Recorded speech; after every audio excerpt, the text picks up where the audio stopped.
Hello, future accountants. This is Ian L. Fermento, and I will be discussing about international standards and global convergence. First, we have mutual recognition versus reconciliation.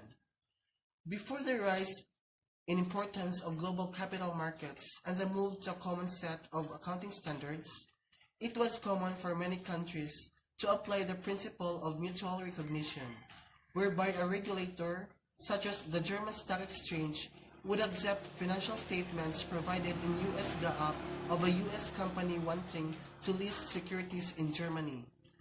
Prior to the requirement in 2005 that EU companies provide financial statements prepared according to IFRS, some German companies such as Daimler Bank prepared their consolidated financial statements according to US GAAP, as permitted at the time by German law. This made it easier for them to list on the New York Stock Exchange. However, they dropped this practice and moved to IFRS in 2007.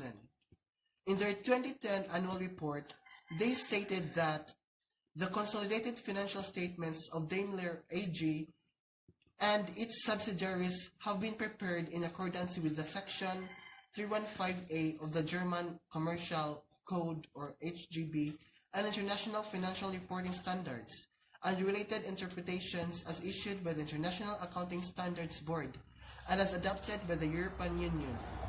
The United States uses two approaches: the adoption of US standards or the use of IFRS. If a foreign company prefers to list according to their home country GAAP instead of US GAAP or IFRS, they must provide a statement of reconciliation. In this case, the company usually lists American depository receipts on a US exchange and then reconciles its home country GAAP with US GAAP in a special statement called Form 20F on net income and shareholders' equity. This is the approach Daimler used before it is adopted US GAAP for its consolidated financial statements.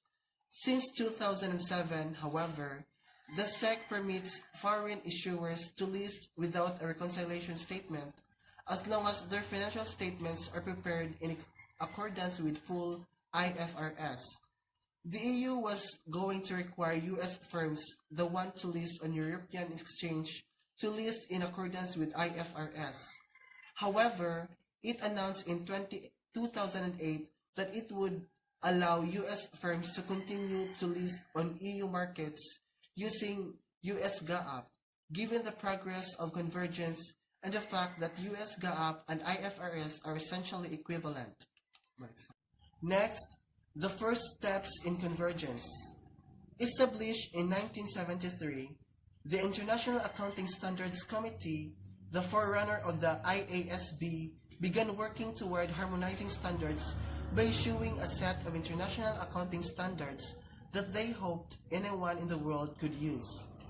Its original standards had a strong capital markets focus so that they could be used worldwide to facilitate the free flow of capital. With such a goal, the IASC tended to lean more toward the traditions of the United States and the United Kingdom rather than the legal and tax-based systems of Germany and France, where funding was more the domain of banks than broadly based capital markets. The turning point in the significance of IAS came in 1995, when the International Organization of Securities Commission, or IOSCO, announced publicly it would endorse IAS if the IASC developed a set of core standards acceptable to it. IOSCO is significant because it comprises the regulators of most of the world's stock markets, including the SEC in the United States. In May 2000, the IASC completed a core set of standards acceptable to IOSCO, and securities market regulators began the process of convincing their standard setters to adopt these standards, called International Financial Reporting Standards. the International Accounting Standards Board. In March 2001, the IASC was reorganized into the International Accounting Standards Committee Foundation, now called the IFRS Foundation, and the International Accounting Standards Board, or IASB. The IFRS Foundation is a parent entity of the IASB, which assumed the major standard-setting function of the old IASC. Trustees of the foundation research for and appoint members of the IASB served for 3 years and come from different regions of the world. 6 must be selected from the Asia or Oceania region, 6 from Europe, 6 from North America, 1 from Africa, 1 from South America, and 2 from the rest of the world. International Financial Reporting Standards.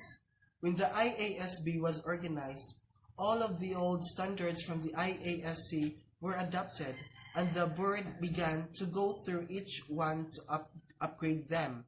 Then the board began to issue the new International Financial Reporting Standards. Thus, when we use the term IFRS, we refer to the new standards as well as the old IASC.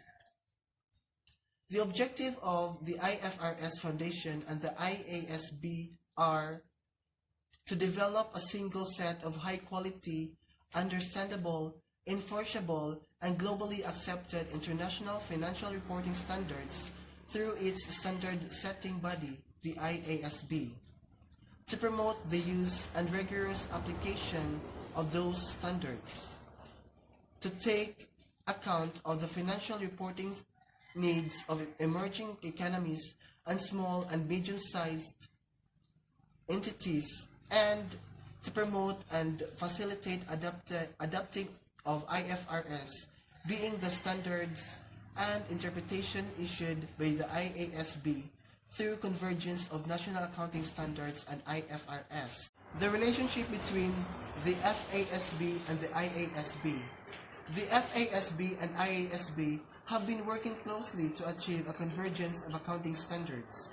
In 2002, they issued the Norwalk Agreement, pledging their best efforts to A. Undertake a short-term project aimed at removing a variety of individual differences between US GAAP and International Financial Reporting Standards, which include International Accounting Standards. B. Removing other differences between IFRS and US GAAP that existed on or before January 1, 2005, through coordination of their future work programs, that is, through the mutual undertaking of discrete, substantial projects which both boards would address concurrently. C. Continue progress on the joint projects that they are currently undertaking. And D. Encourage the respective interpretative bodies to coordinate their activities. Next, we have convergence. Convergence implies a goal and a path to achieving it. The goal is to eliminate differences in accounting standards between FASB and the IASB. The convergence process takes several forms. Initially, the two boards identified standards that could easily be converged. However, some of the issues the two boards are trying to resolve are very difficult, in particular revenue recognition, leases, and financial instruments. However, standard setting in the United States depends on the cooperation of the SEC, whose mission is to protect investors, maintain fair, orderly, and efficient markets, and facilitate capital formation. In general, even though the staff found that IFRS were getting stronger, there were too many reasons why it was not yet the right time for U.S. companies to give up U.S. GAAP and move to IFRS. IFRS are just not comprehensive enough with good implementation help and consistency across countries. It makes no sense to incur the costs to switch to IFRS when the adoption of the standards is not consistent worldwide. Next, we have convergence and mutual recognition. The move to convergence adds in an interesting twist to mutual recognition.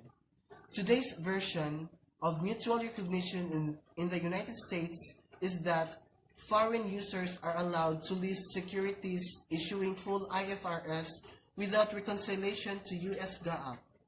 EU members can use the EU form of IFRS and still be exempted from such reconciliation. However, mutual recognition does not extend to companies that generate financial statements in their home country GAAP.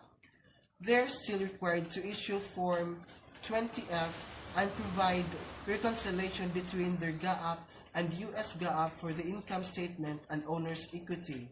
In 2011, the path to convergence became even more complicated as the governments in Europe and the United States seemed more concerned about financial regulation and budget crisis than convergence.